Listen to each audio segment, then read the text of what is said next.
Hi, I'm Ravi Neko. And I'm Audrey Ho. We're lawyers from the Kuala Lumpur Legal Aid Centre. Together with UNHCR, we have developed 4 legal empowerment videos to raise legal awareness with the refugee community in Malaysia. In this video, we will be talking about civil law and several common issues. Civil law helps address conflicts between individuals or organizations. Examples are breach of contract between one company and another, divorce matters, tenancy dispute between house owners and tenants, or employment disputes when an employer does not pay an employee's salary. Audrey, first question. Can a refugee enter into a contract in Malaysia? Now, before we answer that question, let me explain what is a contract.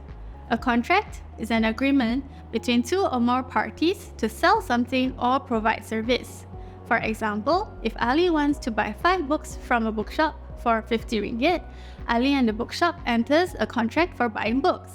Another example, all agrees to clean Samia's house for 100 ringgit. This is a contract. A contract can be between individuals or organizations or companies such as a bookshop. Now, coming to the first question, whether a refugee can enter a contract in Malaysia, the answer is yes. However, refugees may face certain challenges to enter a contract due to certain biasness against them. For example, the landlord may not want to enter a house tenancy agreement with a refugee because of perception that a refugee may not be able to pay the monthly rental sum, and the landlord will have difficulty collecting the unpaid rental sum from the refugee. Now, let me give you some tips if you're going to enter a contract. A contract need not be in writing. A verbal contract is also a contract, but it is harder to prove and enforce. Thus, although a contract can be verbal, it is always advisable to enter a simple contract in writing with the other party. This will protect the interests of the contracting parties. Now, if you cannot write, seek assistance from your community leader to put something into writing. The next suggestion is to have witnesses for the contract. If it is in a written form, the witnesses can sign on the contract. Lastly, a contract cannot be for something illegal, such as a contract to sell drugs or distribute drugs. This contract will be void, meaning cancelled and have no effect. Audrey, I have a second question for you. What can be done if there's a breach of contract? Can a refugee sue that person in court? A breach of contract is when one party breaks the promise and fails to deliver on their obligations. Yes, a refugee may sue someone in court. In fact, in Malaysia, refugees have filed claims against other individuals in court. However, court cases can be expensive, takes a long time, and success is not a guarantee. In that case, mediation might be a good solution. Mediation is a negotiation between the parties with the help of a neutral third party.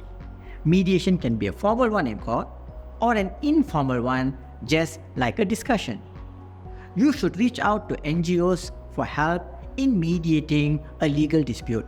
Please refer to Refugee Malaysia website for more information on the NGOs that can assist. You can also call the Bar Council Legal Aid Centres for advice. Third question, Ravi. What can you do if a family member passes away or is injured due to a road traffic accident? Here's what you can do. Firstly, lodge a police report. Killing or injuring someone in a road traffic accident is a crime under the Road Transport Act, and the driver can face punishments under the law. Secondly, if you wish to claim against the driver, you may file an action in court. If the claim is successful, the victim will be given monetary compensation. Fourth question is about eviction by landlord, which is a situation where your landlord wants to remove you from your rented house.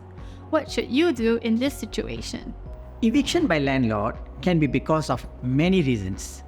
Therefore, we cannot give one solution to all cases.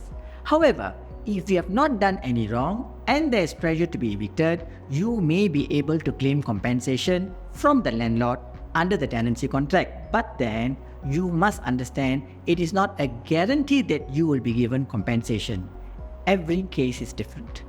Our advice to you is to seek help from NGOs or Bar Council Legal Aid Centres to help to mediate the situation with the landlord.